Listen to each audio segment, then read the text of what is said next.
Very hilarious. We're gonna get that hand job, buddy. Hey, I know you made a pledge. I want to start off telling you guys a little bit about myself.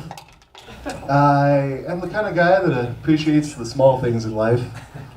You know, like thumbtacks, paper clips, things of the sort. But I have found that it's the little things that kill. I'm not being literal anymore. I don't mean like bullets or viruses or Donald Trump's hands. Being figurative. It's little things that kill in a relationship. Not my penis.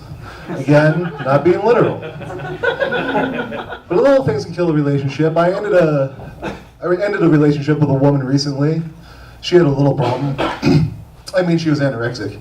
You know. And that caused a little problem with a guy like me, you know, because I could never get her to swallow.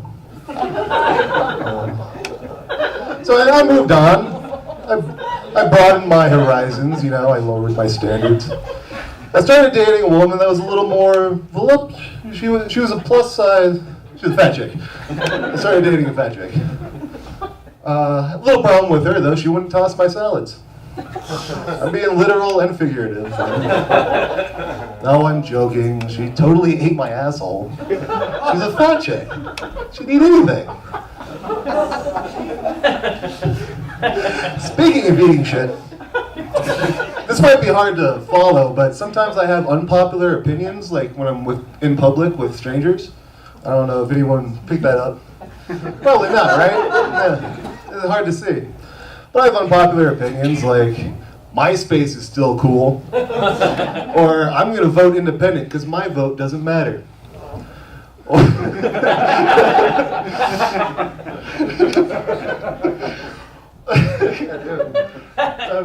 I'll just move on.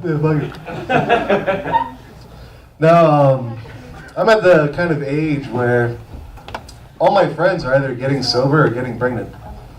It can be mutually exclusive. That's, you know, my mother thought so. And it did kind of give me kind of a hatred for alcohol growing up. I got over it by the time I was 21, don't worry. I drink a lot. But my mother and the rest of her family, they were, you know, really raging, you know, partiers. They were alcoholics. They were depressed alcoholics. And growing up, I was averse to drinking, but I started smoking weed, and about the age of 13. And I lived with my grandparents. They didn't catch on or just never called me out on it. But my uncle, who's a cop, he figured it out right away. One day he just comes to me and he tells me a cop joke, and I reply with my best Tommy Chung, like, yeah, it's great. And he's like, wow, brother, did you like smoke the entire ounce of weed before the show, or before the reunion? I was like, no, Uncle Rob, obviously I saved some for later. I have to make it through the whole night. But my grandparents were great.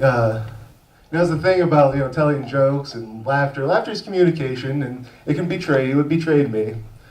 My grandparents, I would try, well, as I was growing up, I would tell them jokes, try to make them laugh. My grandmother, she would always laugh, whether I was funny or not. But I could tell. If I wasn't funny, she would kind of look at me and go, yeah. Like some of you are doing. But if I really made her laugh, she would be like a high society aristocrat caught off guard. She'd be like, oh my, oh, Jesse. I think, nailed it.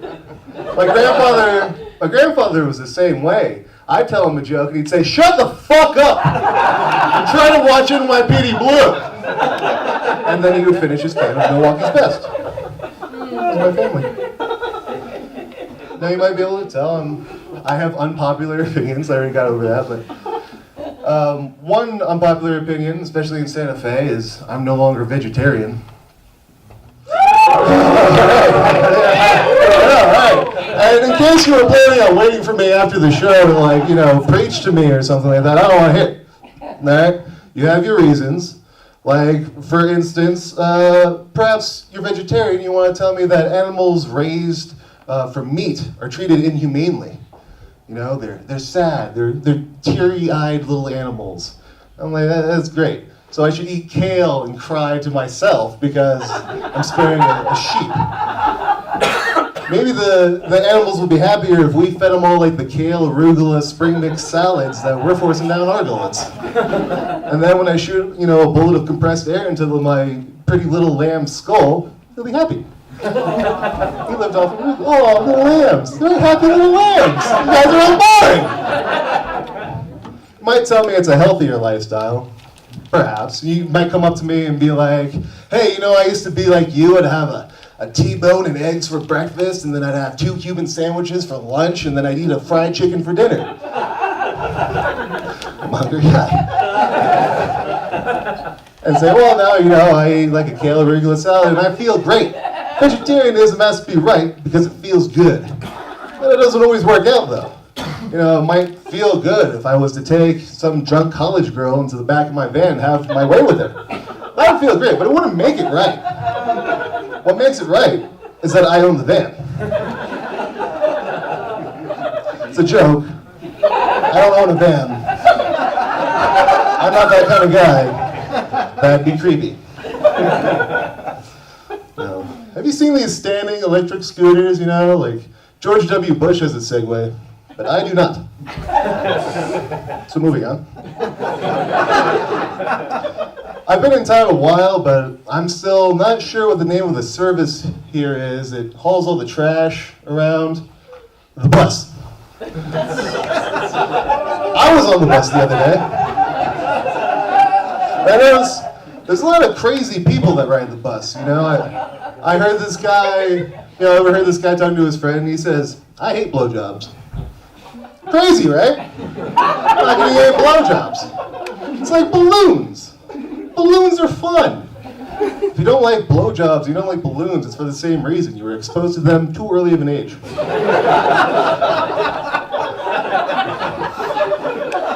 I was reading this science report the other day, and they were talking about this thing they came up with. It's some matter that they can program to change its composite form. They're calling it experimental transitional material. I'm trying it right now. It is a laughing matter. I have to be careful what I say in public, if you can imagine. People might overhear me. It could just be some kind of minor, confusion that I cause, or maybe people will look at me like Brendan's doing, as fully disgust and hate. But just little things like trucker handles. It's not where you rest your hands when you're standing at the glory hole. It's what truckers use over the CB radio to identify themselves, like Whiz Bang, or, Thunder Jammer, or like Bob, His names. Or like Banana Gags. Everyone likes to be gagged by a banana now and then, right? That's where you take a banana and you're like, ha, banana phone, who is it? You sound so appealing. Or you'd be like, I have a mustache, look at me, a banana mustache. Or you'd be like, hey, I'm a mastodon, he lost his other tusk in the war, Too soon? Great Mastodon War? No. Or baby sex. Anyone here ever have baby sex? Well, your parents said it's when you're in a committed relationship and you're trying to have spawn. You're trying to make a baby. Baby sex. Don't fucking look at me like that. Jesus Christ. Thank you.